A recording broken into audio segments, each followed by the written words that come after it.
Olá, meus amigos engenheiros, sejam bem-vindos ao Mundo de Projetos. Mais uma vez aqui falando sobre projetos elétricos. Após as etapas aqui que a gente realizou, da concepção do projeto, lançamento de pontos, a etapa onde a gente configurou os interruptores, é dado o momento onde devemos criar os circuitos das tomadas e posteriormente fazer o dimensionamento dos quadros. Então fique ligado, meu nome é Fausto Berto, eu sou engenheiro eletricista. Fiquem ligados aqui que neste vídeo iremos entender então como a melhor forma de podermos criar os circuitos, realizar seu dimensionamento e o que precisamos estar de olho nesse momento. Então aqui estou com o meu projeto em aberto, eu vou diminuir aqui para vocês. Ó. Então é o seguinte, estou aqui com aquela mesma residência, temos a planta baixa e o térreo. Primeiramente, a coisa que temos que observar é a respeito do nosso quadro elétrico. No caso aqui, eu acabei posicionando ele nessa localização, vai ficar próximo à lavanderia dessa residência. E eu optei por adicionar um segundo quadro no pavimento superior. A importância de se ter esse quadro no pavimento superior é muito pelo fato por conta do tamanho da área e as cargas dispostas, visto que os equipamentos de ar-condicionado dessa residência vão estar aqui no pavimento superior. Nós teremos aqui os pontos de chuveiro, tomadas de vários ambientes aqui dispostos e, dito isso, a gente precisa identificar e fazer a distribuição da melhor forma possível. A norma até determina sobre a questão do baricentro para a posição do quadro. Esse baricentro nada mais é a posição mais central entre a disposição das cargas. O intuito disso é para que o quadro ele tenha alimentadores saindo dele para cada circuito de uma forma mais econômica, com menores seções, pois ele vai estar bem centralizado. Só que na prática, esse conceito ele acaba se perdendo, porque a gente precisa levar em conta a questão estética e de manutenção, né, do local onde esse quadro vai estar disposto. Por exemplo, no pavimento superior, a gente sabe que a gente não pode colocar eles em ambientes privados, como os quartos dessa residência. Aqui a gente tem um ambiente de pé direito duplo, por exemplo. Eu vou abrir o 3D aqui para você. Né? Então a gente observa que a gente tem um ambiente aqui, pé direito duplo. Deixa eu aumentar a caixa de corte aqui. Acho que abri para lá. Então veja bem, se a gente coloca nessa parede, né, em planta baixa, seria nessa região. Quem está subindo a escada aqui, né, na residência ou chega aqui em alguma visita, ele conseguiria visualizar esse quadro. Então, e normalmente quando se acontece isso, às vezes as pessoas, né, quem nunca foi numa casa, chega lá tem um quadro, uma fotografia tampando esse quadro, sendo que isso não é permitido. Dependendo de uma emergência, isso pode ocultar o quadro da pessoa que precisa ali fazer algum desligamento, algum seccionamento de algum circuito, e sem contar na questão da manutenção, que aqui a gente tem até guarda-corpos de vidro, e questão do espaço de estar passando, e ali aquela região que ela está aqui, né, num hall de acesso aos quartos, ele acaba ficando mais escondido aqui, mas a gente ainda consegue garantir o espaço para essa manutenção. Então, o primeiro passo a gente precisa criar esses quadros e definir onde eles estão. Né? Então, aqui a gente tem também o quadro de embutir aqui, tá na nossa lavanderia, certo? O próximo ponto, agora que a gente precisa analisar, é a respeito do sistema de distribuição referente à tensão que nós vamos utilizar. Essa residência vai ser construída aqui em Uberlândia, alimentada pela CEMIG. E aqui em Uberlândia tem uma tradição muito de todas as tomadas tendem a ser todas 220, o que já obrigatoriamente eu precisaria ter um quadro bifásico. Isso também vai muito da nossa expertise como projetista, com o tempo de experiência, a gente vai descobrindo essas situações, porque aqui nesse ambiente, pelo tamanho da casa, a gente já sabe que ela vai tender a ser uma casa com alimentação trifásica. Aqui ela vai ter apenas 2 chuveiros elétricos, foi a solicitação do cliente, porque já tem um sistema de aquecimento por passagem, né, por boiler. Então, a gente preferiu eliminar alguns chuveiros de todos os banheiros, deixando apenas alguns como um sistema backup. Temos aqui o apoio para esse boiler de aquecimento, temos ar-condicionado praticamente em todos os ambientes social e comum da residência, exceto nas áreas de serviços aqui, como depósito, lavanderia. E então nós precisaremos e temos também uma carga de sauna, temos carga para o trocador de calor da piscina. Então, tudo isso, quando a gente soma, a gente já vê que a carga, a demanda dessa residência já vai ser necessária uma alimentação trifásica. Então, por isso é que o sistema a gente já adota como 127, 220 trifásico, porque é o que a CEMIG disponibiliza para alimentação. Então, é sempre importante também já evidenciar isso junto com a concessionária de energia aí da sua cidade, da sua região, tá certo? Eu, particularmente, que adoto circuito de iluminação, eles tendem a ser monofásicos. O porquê? Monofásico, no caso, 127. Os circuitos bifásicos, eles precisam, né, óbvio, né, pelas duas fases. Mas o interruptor, ele acaba ficando mais complexo. Porque na sua instalação é necessário a gente passar com as duas fases até o interruptor, fazer o seccionamento e voltar com 2 retornos para cada lâmpada ali no caso, né? Só que imagina que nesse caso, esses módulos já são maiores. Aqui eu já estou necessitando de 2 módulos de 6 interruptores cada, né? Então, imagina a quantidade de retornos que seria necessário para essa residência. Então acaba que ia ficar uma instalação menos viável pela quantidade de cabo, por mais que a seção deles podendo ser até menor, visto que a norma permite no mínimo 1,5 milímetro quadrado de seção, né, para bitola de circuitos de iluminação por ser 220, mas é um custo-benefício que não se paga por conta da quantidade de cabos e a quantidade de teclas que seria necessário por ser bifásico, que ele acaba sendo um pouco maior, quase o dobro do tamanho do simples comum de um circuito e instalação monofásico. E a mesma coisa por paralelo, ele tende a aumentar também a quantidade de retornos. Então isso gera um impacto na nossa instalação, tá? Então, continuando, aqui eu acabei criando já 2 circuitos que serão necessários por conta do sistema da iluminação de decoração que eu falei no último vídeo. E aqui, a partir de agora, eu estarei criando a iluminação, os circuitos de iluminação primeiro. Eu tendo a priorizar a iluminação, os circuitos de iluminação primeiro, depois as tomadas comuns de uso geral e depois os pontos especiais. Então eu tento criar essa sequência lógica. Para nos auxiliar, eu já solicito aqui a tabela do nosso quadro, né? Se você tiver algum template, já vai disponibilizar, né, dentro disso, conforme o padrão do template ou conforme você precisa ali na disponibilidade.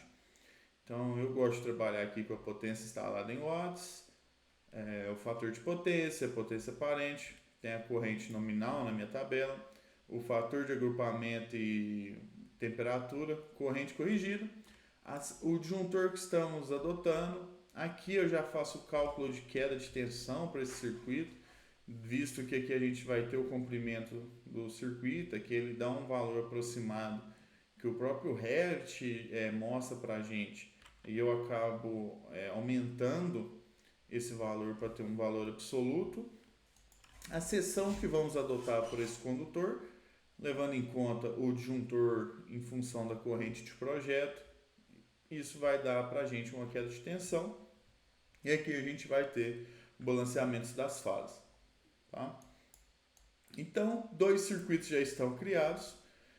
Eu agora irei criar o próximo circuito, que será referente a essa iluminação de entrada da residência, que está disposto aqui. Então, como que a gente faz? Né? Eu acabo selecionando eles aqui, exceto os que já estão adicionados no nosso circuito. Então, pode selecionar eles aqui tranquilo. Todos que estarão até sendo acionados por esse conjunto de interruptores. Né? Então, eles são compostos por esses aqui externos, os da escadas ali, de acesso à escada aqui, perdão. Então aqui a gente está...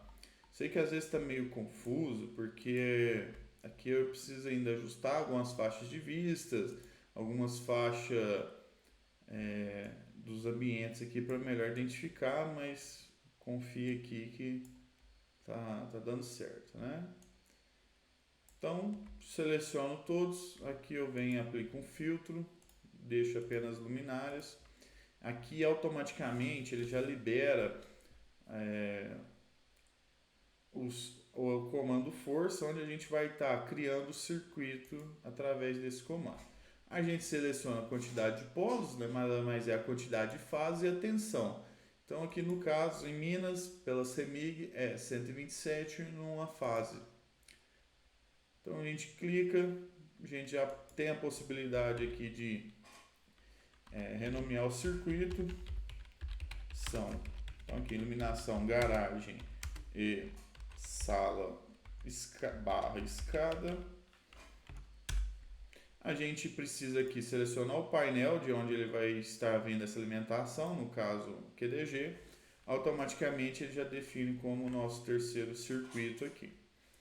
Quando a gente volta na tabela, já está basicamente inserido ali, né? Só que ainda a gente não adicionou no nosso conjunto aqui os nossos interruptores. Então o próprio Revit aqui ele já traça todo esse alinhamento aqui, indicando o percurso desse circuito, como se fosse uma fiação em arco, e qual é o painel que eles estão presentes ali, né? Então quando eu clico aqui nele e automaticamente eu já venho aqui, ó, editar circuito, ele permite eu adicionar o que não está incluso ainda nos circuitos aqui, né? Então vamos adicionar, eu tendo a adicionar tecla por tecla aqui, né? Pelo software, e damos OK, né? Automaticamente que ele já nomeia para a gente aquela tecla, ela pertence a qual tecla pertence a qual circuito. Então automaticamente a gente já vê que todos estão aqui no circuito 3, né? Então a luminária aqui que eu acabei não identificando e não pus o comando para ela. Então ela vai ser o mesmo dessa N. Então a gente define a tecla aqui para ela, que é o N. Tá? O importante é a gente deixar os mesmos circuitos num único caixa. Eu sei que tem várias exceções que às vezes isso não é possível, mas eu recomendo sempre a gente buscar atender essa situação de adotar as caixas de interruptores com seu respectivo circuito ali no caso, tá bom? Então, aqui no pavimento superior, eu sei que essa tecla ela ainda não está adicionada no nosso circuito 3, então é o mesmo processo aqui que precisamos estar fazendo, né?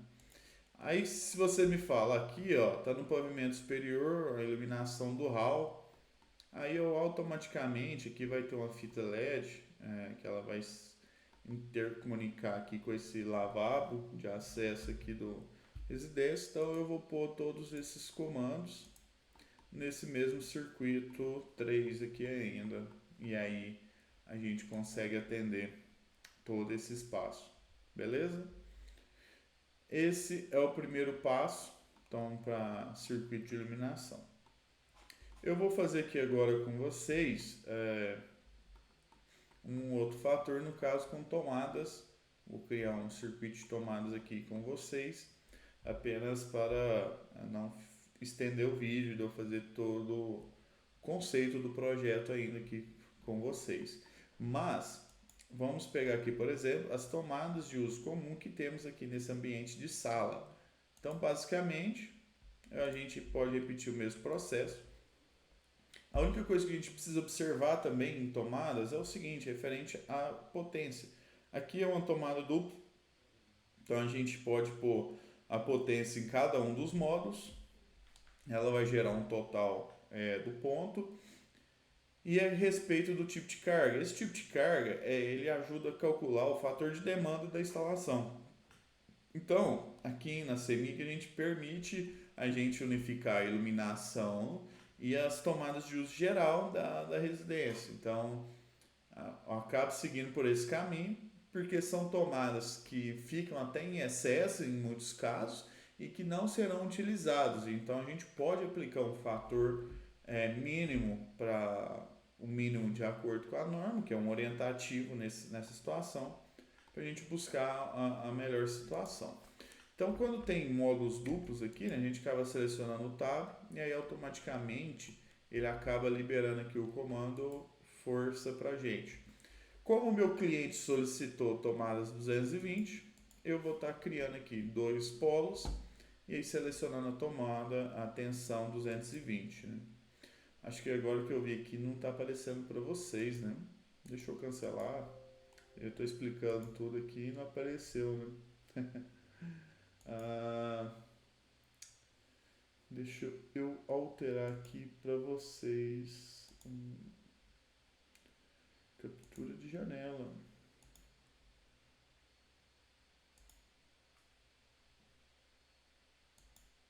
Então, agora até eu sumi, né? Beleza, se eu sou meio feio aí, vocês não vão gostar de ver, ficar olhando sempre pra mim. Mas aqui, ó, quando eu clico na tela, ó, ainda não tá aparecendo. Estranho. Não, aí não, hein? Será que a gente consegue resolver isso ao vivo, gente? Quando eu clico, comando. Vamos ver se eu consigo fazer aparecer. Não. Olha eu de volta. Gente, me desculpa, mas aqui a gente tende, eu gosto de ir muito no que está acontecendo mesmo. As coisas normalmente nunca dão 100% certo, mas a gente vai alcançar o sucesso, né? Ah lá, ó, agora tá aparecendo. Ó. Então, sempre que eu clico aqui, ó, vamos aparecer eu aqui para vocês não cansarem de mim aqui. Vou colocar eu na tela aqui, ó, como diz o Datena, lá, ó, tá de volta. Gente, aqui é o seguinte, então sempre quando a gente vem, a mesma coisa acontece no circuito de iluminação, que eu acho que eu mostrei que não apareceu, creio eu, essa caixa. Então quando a gente seleciona o modo, a gente vem aqui no comando força, ele abre essa caixinha aqui no Revit, onde a gente seleciona aqui, ó, número de polos e a quantidade de fases. No caso, as tomadas, o cliente, e é até uma questão cultural aqui de Uberlândia, de ter tomado 220. Para a gente chegar nessa tensão 220 aqui pelo sistema de distribuição de fornecimento da CEMIG, a gente precisa ter duas fases para chegar no 220. Então eu dou OK, ó, automaticamente ele cria o circuito aqui para mim. Então aqui eu vou chamar ele tomadas sala, tá? E aí eu venho aqui depois, ó, venho editar circuito, eu tenho um comando de atalho aqui, e aí eu vou adicionando circuitos que são respectivamente referente a esse circuito, né? As tomadas referentes a esse circuito. Então eu dou OK. Quando eu olho lá de novo na nossa tabelinha, tá lá, tomada sala. Lembrando que eu vou ter que diferenciar aqui tomadas 220. Porque o cliente ele acabou solicitando a tomada aqui é um ambiente de tomada, um ponto de tomada 110 nesse ambiente de sala. Então a gente adota aqui, no caso 127, quando eu falo 110, né? Então vai ser esse módulo aqui que eu vou estar definindo. Vamos dar OK. Então que a gente tem, acabou que eu nem mudei o nome, né? Não tem problema, a gente vou retornar aqui e aí a gente coloca tomadas sala 127. Manter um padrãozinho aqui para ficar bonitinho. Aqui a gente tem um esquema, né? Então fase neutro terra, quando é 220 é fase terra. E aí que está aquela referente à iluminação, que é o fator de demanda, e aí aqui a gente tem o fator que ele vai calculando de acordo com a gente vai acrescentando cargas, tá? Aqui a gente tem pegar um ponto especial, aqui no caso, vou pegar um ponto bi e um ponto trifásico, né? Então aqui temos um chuveiro, aqui tá até como motor, mas está errado, então aqui eu troco, ó. Aqui eu consigo trocar o tipo de carga, vou colocar chuveiros e aquecedores. O chuveiro ele sempre tem fator de potência 1, porque é uma carga puramente resistiva, que a gente fala. E atualmente a gente tem aí, pelo menos um modelo aí que o pessoal tem utilizado com potência de 7.800 watts, né? Então ela dá uma potência aparente igual. Seguimos aqui com o plano, então, criamos o circuito para o nosso ponto específico, número de polos 2, tensão 220, e a gente vai chamar aqui chuveiro do chuveiro banho da piscina. Banho da piscina. É importante sempre tentar identificar o nome do ambiente junto com o circuito que você está criando. Por mais que aqui não está evidenciado, eu acabo colocando o nome ambiente quando eu vou fazer mais o projeto executivo para melhor detalhar o ambiente.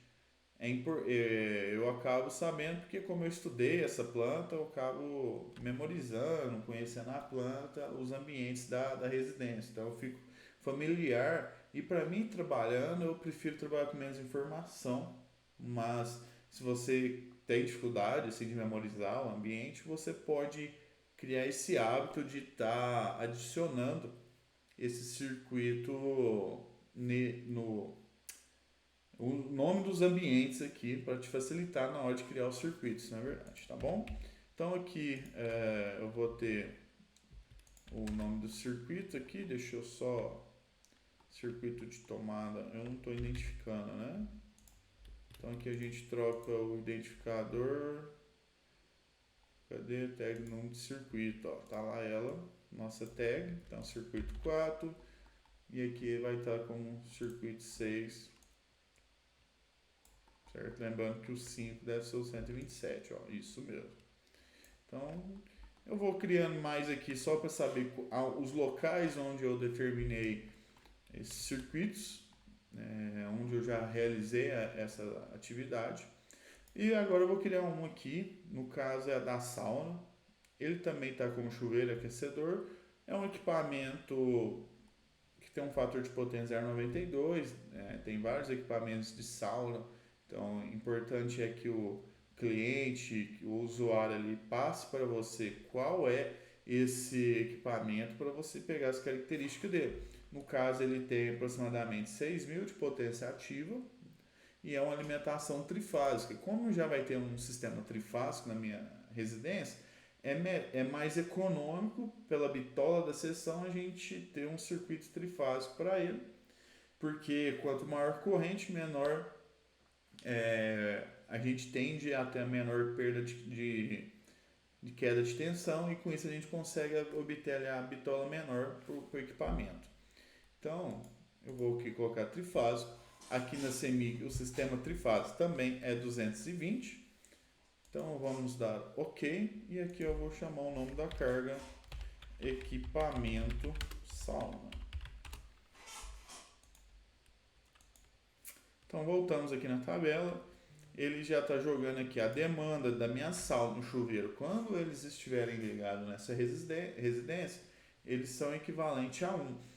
Então imagine que a nossa casa tem só esses equipamentos e agora a gente vai realizar os dimensionamentos. Tá? O fator de agrupamento depende muito de quantos circuitos você vai estar passando dentro de um mesmo eletroduto. Então a gente acaba tendo um valor preciso no momento que for feito ali o dimensionamento. Tá? Aqui no projeto eu até deixo esses valores aqui próximo, que é um recorte da norma. Então eu vou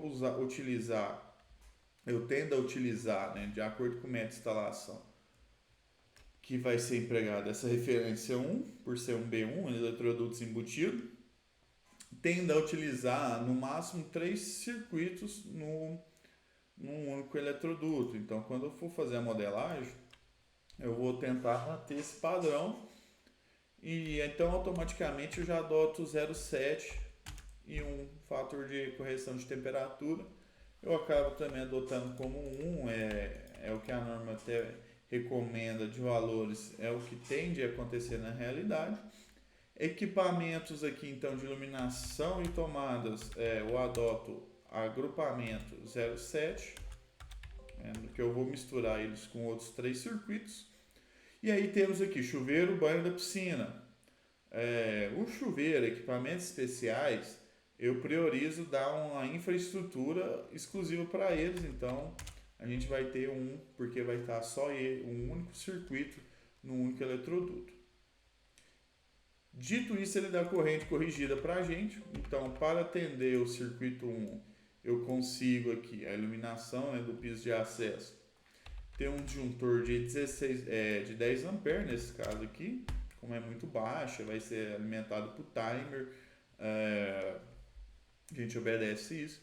No circuito 2, que pega a iluminação decorativa ali da residência, que dá 18 amperes aqui corrigida, então o de 20 vai atender. Já o da nossa residência que ele está dando um circuito, né, garagem, sala e escada. Então ele está dando aqui aproximadamente 21 no valor corrigido.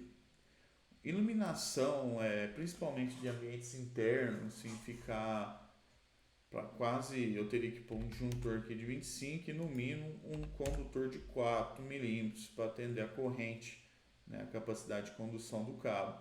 Só que isso não é muito legal porque iluminação com 4 milímetros, como o circuito ele tende a percorrer muitos ambientes, fica muito pesado. Então a gente vai ter que procurar, eu vou ter que procurar aqui no caso, dar uma dividida nesse circuito. Então criar um outro circuito para melhor atender esse ambiente, certo? Então vamos dar uma olhada aqui. Como o pessoal que vai estar utilizando muita fita de LED, essas iluminações aqui acabou ficando com 40. Deixa eu ver aqui. Aqui vai ser alguns platô, então um platô, spots de iluminação, e eu estou considerando 40, eu acabei adotando como padrão. Eu ainda não sei o modelo que o cliente vai estar utilizando, então eu tendo a deixar um pouco maior. Pela quantidade, o espaço, eu acredito que eu consiga diminuir aqui o valor. Então vamos adotar 20 VA. Nos spots aí normalmente eles tendem a ter 15, 18 watts de potência. Então acho que a gente atende alguma iluminação de mercado, de valor aí que possui no mercado. Então, dito isso, acho que a gente conseguiu aqui dar uma diminuída na potência total. E aqui agora a gente vai adotar 20 A e consegue adotar o nosso 2,5. Eu tenho essa segurança de fazer isso muito pelo fator de que acontece nessas situações. Eu utilizo as potências para dar uma maior liberdade para o cliente. Mas, quando a gente finaliza lá o projeto, a gente especifica ali as potências máximas que ele vai poder estar adotando naquele ponto. E conhecendo ali como ele quer uma iluminação mais de dar um efeito naquela região ali da escada, apenas um efeito de projeção de iluminação, a gente consegue seguir com a menor potência. A gente recomenda uma luminária de menor potência do que 40 VA no caso, né? Então 30, 40 watts ali de potência para esses LEDs, tá bom? Isso a gente vai detalhando conforme o projeto vai acontecendo. O próximo passo aqui então, voltando, né, no nosso dimensionamento, é definir aqui ainda os disjuntores. Tomadas, disjuntores de tomada, eu tendo manter eles tudo 20 A como no mínimo padrão, iluminação de 10 a 16 no mínimo, então esse é um padrão que eu recomendo. E os cargos especiais a gente menciona conforme a sua especificação mesmo, né, o que dá a corrente de projeto daquele equipamento ou, né, dimensionando para aquele circuito. Então, lembrando que o comprimento a gente tende a manter aproximadamente o que o circuito aqui determina para a gente, que o próprio Revit já fornece. Eu tendo a arredondar com um fator ali de 10% a mais, então estou falando de adicionar 2 a 3 metros a mais, então seria basicamente 29 metros.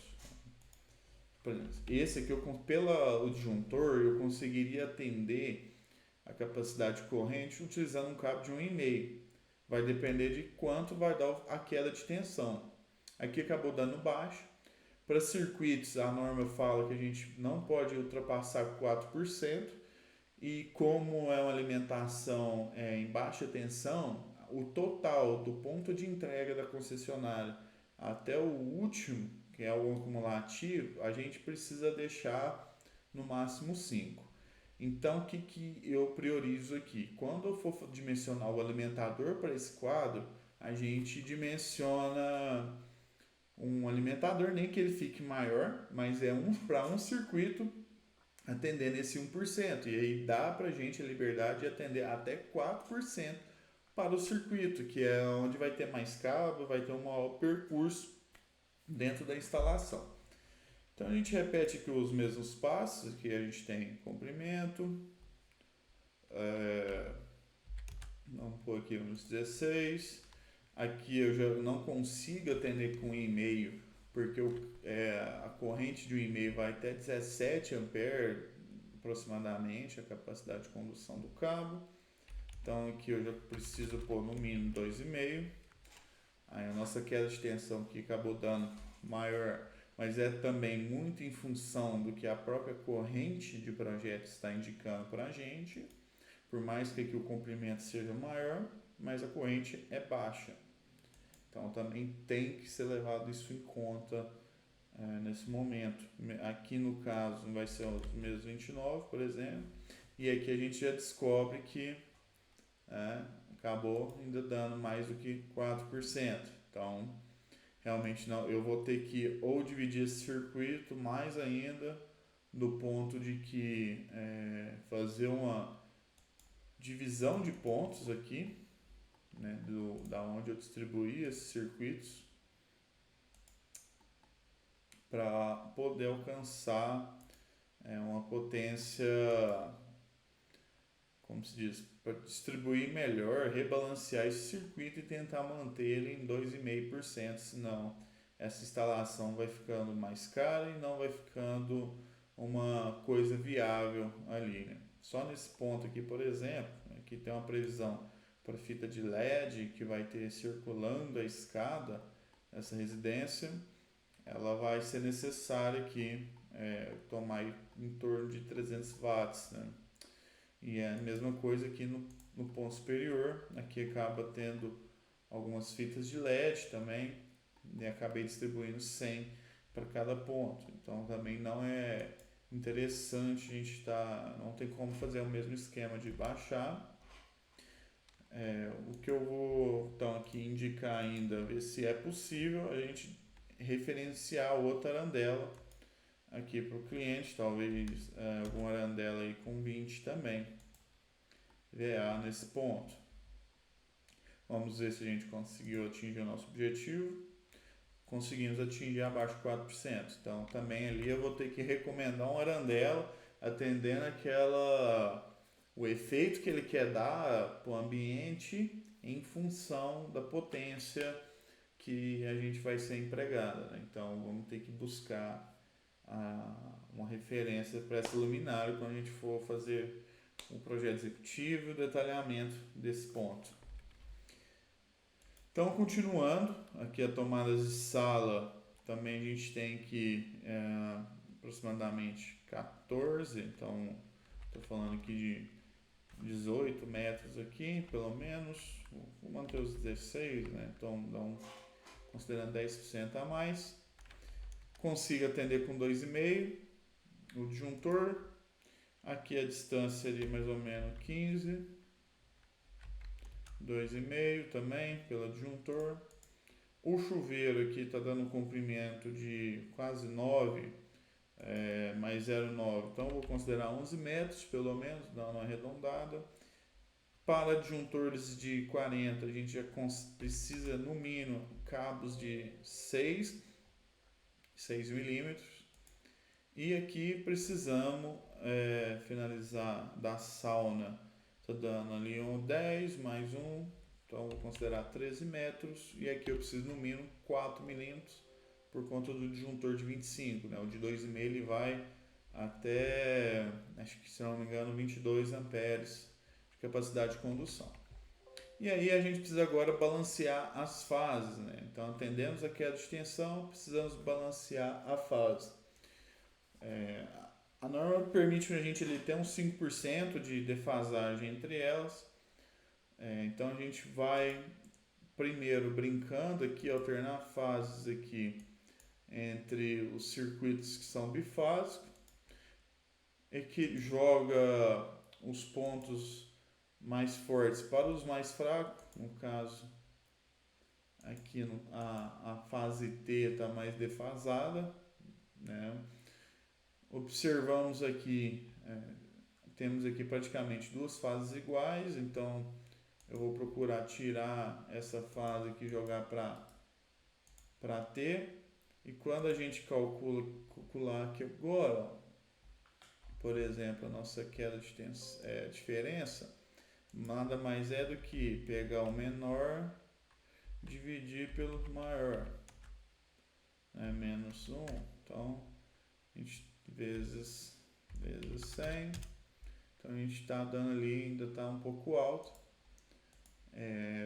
Vamos tentar trocar aqui entre elas, mas acho que não vai impactar ainda, né? Vai manter o mesmo valor.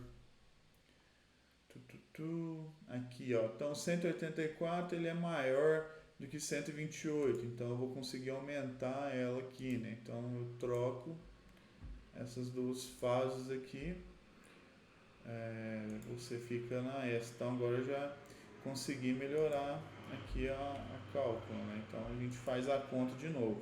Então é 6.008 dividido pelo 674 4 menos 1. Então ali a gente ficou, digamos, até numa margem de erro, né? 574. Infelizmente, dependendo assim de como está a instalação, igual aqui tem poucas cargas ainda distribuídas, a gente vê que vai ficando ainda muito pesado uma fase sobre outra. E sem contar o que, se vier porventura uma queda de fase lá na concessionária, no caso essa daqui, a residência ela pode ficar sem energia, maior parte sem funcionamento, por conta dos circuitos estarem muito bem sobrecarregados aqui, né, apenas nessa fase. Então o que eu recomendo às vezes é criar circuitos, dependendo da situação, onde a gente divida esses dois circuitos, por exemplo, que são os maiores valores que estão acontecendo aqui, que aqui, infelizmente, de iluminação, pelo visto, né? Toda hora eu estou esbarrando nele, então eu vou ter que dividir ele, não vai ter como separar alguns pontos, tanto por essa questão de não ficar sobrecarregada apenas numa fase, e sobrecarregada no sentido de que a potência ali, né, no equipamento da instalação, né? Então, é uma instalação meio frágil que ela vai se tornar por conta de suscetível a esse sistema de falha que isso pode vir a acontecer. Então, a gente acaba tendo que talvez dividir. Aqui eu não vou fazer isso ainda, porque eu ainda tenho vários circuitos para inserir nessa residência, mas é um ponto de atenção. Se fosse só esse, seria importante a gente aumentar para buscar atender uma melhor confiabilidade aqui para a nossa instalação e dividir esses valores entre eles aqui. O maior peso, sem dúvida, vai ser o chuveiro, que vai estar em apenas 2 fases, e isso impacta. Então aqui a gente tem aqui um resultante aqui continuando, né? Resultante dessas potências e as classificações da carga. Então tem chuveiros, aquecedores, iluminação e mais TUG. Temos aqui as demandas instaladas, a potência demandada, a corrente total instalada e a corrente total demandada. O disjuntor eu defino pela total demandada. Então, no caso, para essa residência, eu precisaria no mínimo um disjuntor valor comercial seria de 50 amperes. E para atender, no mínimo também, né, um cabo de 16 milímetros quadrados de seção para cada condutor, e o condutor de proteção ele tende a ser igual. Beleza, pessoal? Então, basicamente é bem resumido aqui. Desculpa os impactos que aconteceu aí durante o vídeo, mas isso acontece, estamos suscetíveis ao erro. Espero que eu tenha esclarecido, consiga orientar vocês referente a esses objetivos, de como ter uma noção de como criar o circuito, das divisões, de você poder manipular ou não a carga. Então, como eu falei, acaba que eu vou precisar dividir, né, esses circuitos pela sobrecarga. Eu vou retornar aquelas iluminações lá para 40 VA, porque eu não recomendo que o circuito de iluminação realmente não fique com cabos de 4 mm pela complexidade da instalação, onde tem que levar os retornos, fase, neutro, não acaba sendo muito legal por esse objetivo. Mas, em resumo, é isso. Deixe isso no seu comentário, sua dúvida, algum questionamento, conte comigo aí para poder auxiliar, e aí a gente se vê na próxima etapa. Muito obrigado.